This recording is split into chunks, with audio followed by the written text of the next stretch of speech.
आज की वीडियो में बात करेंगे कि कुछ लेबर यूनियन जो नया लेबर कोड आया है उससे विरोध कर रही है। तो क्यों विरोध कर रही है, उनको क्या खामियां दिख गई, क्या ये जो नया वेजेज कोड आया ये वर्कर एम्प्लॉई के लिए अच्छा नहीं है। तो इसी पे बात करेंगे कि विरोध क्यों कर रही है।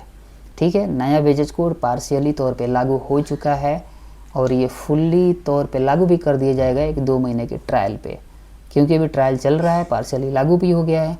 तो चलिए मैं बताता हूँ कि कुछ लेबर यूनियन क्यों इसकी विरोध कर रही है।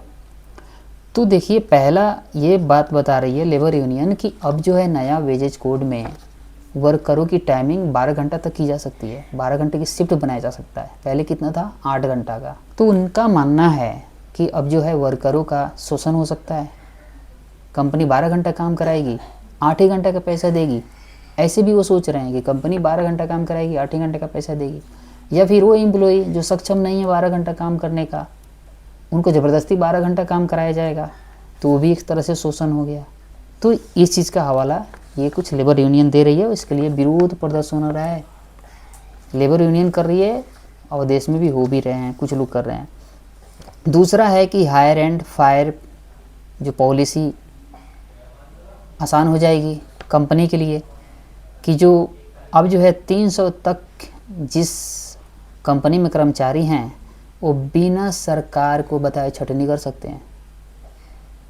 पहले इसके लिए कुछ अलग रूल थे, कुछ सीमित रखा गया था, लेकिन अब इसकी एम्प्लॉय को कैपेसिटी को बढ़ा दिया गया है कि 300 तक जिस कंपनी में काम करेंगे ना, वो बिना सरकार की अनुमति बताए छटनी कर सकते हैं। तो इस तरह से क्या होगा कि जब सिक्योरिटी नहीं रहेगी।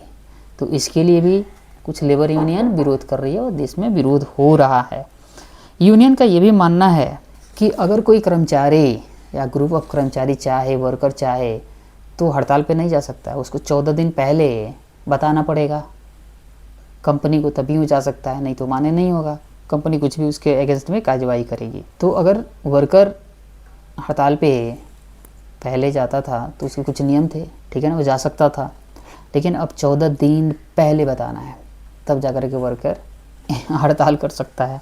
हालांकि हड़ताल की नौबत आजकल नहीं, पहले हुआ करते थे। तो इस तरह से कलेक्टिव एंड बार्गेनिंग पावर घटेगी। मतलब कि समझ रहे हैं ना कि लोग पहले इसके थ्रू बात करते थे कि हमारी इतनी वर्करों की सैलरी इतनी होनी चाहिए थी, ठीक है ना। और इसमें सोशल सिक्योरिटी फंड की बात है, जो ये यूनियन मानती है कि कुछ गिग वर्कर्स जो हैं सोशल प्लेटफॉर्म पे जो वर्कर्स काम करते हैं, जैसे ओला, ये ऊबर है या फिर स्विगी है, जोमेटो है, तो इन भी कर्मचारियों का जो है सोशल सिक्योरिटी का ध्यान रखा जाएगा। मतलब उनका पीएफ, ईएसआई सब कवरेज मिलेगी। तो इस पर ये कह रही है कि यूनियन कुछ कि इस पर कुछ क्लैरिटी नहीं है, कौन भाई पीएफ कटौती करेगा, कौन कितना जमा करेगा, कुछ तो लाए ही नहीं। हालांकि सरकार जब ये बनाई तो लाएगी। नेक्स्ट में है कि फिक्स टर्म एम्प्लॉयमेंट का बढ़ना, जो है फिक्स टर्म एम्प्लॉय आपने मतलब फिक्स टर्म में बढ़ना। इसमें सरकार फिक्स टर्म एम्प्लॉयमेंट के बारे में बात की है, यानी अनुबंध के आधार पे। यानी अब कंपनियां परमानेंट नहीं रखेगी, अनुबंध के आधार पे रखेगी कि हम आपको 6 महीने के लिए रख रहे हैं, 1 साल के लिए रख रहे हैं, 3 महीने के लिए रख रहे हैं। तो ये चीज़ें बढ़ेगी, परमानेंट हायरिंग नहीं होगी। तो यूनियन को ये भी डर है कि इसमें अब अनुबंध के आधार पे कंपनियां जो है रखेगी, है ना। तो इस तरह से परमानेंट नौकरियां कम होगी। अब तो फ्रीडम मिल गया कंपनी को, तो इसके लिए भी विरोध हो रहा है। आगे नेक्स्ट है, यूनियन को मानना है कि अब जो है सरकार जो नया नियम जो लाई है कि कम से कम 50% पे PF, ESI, social security benefit जमा करना है या ग्रेच्युटी का कैलकुलेशन करके देना है। तो इस तरह से कंपनी के ऊपर बर्डन बढ़ेगा।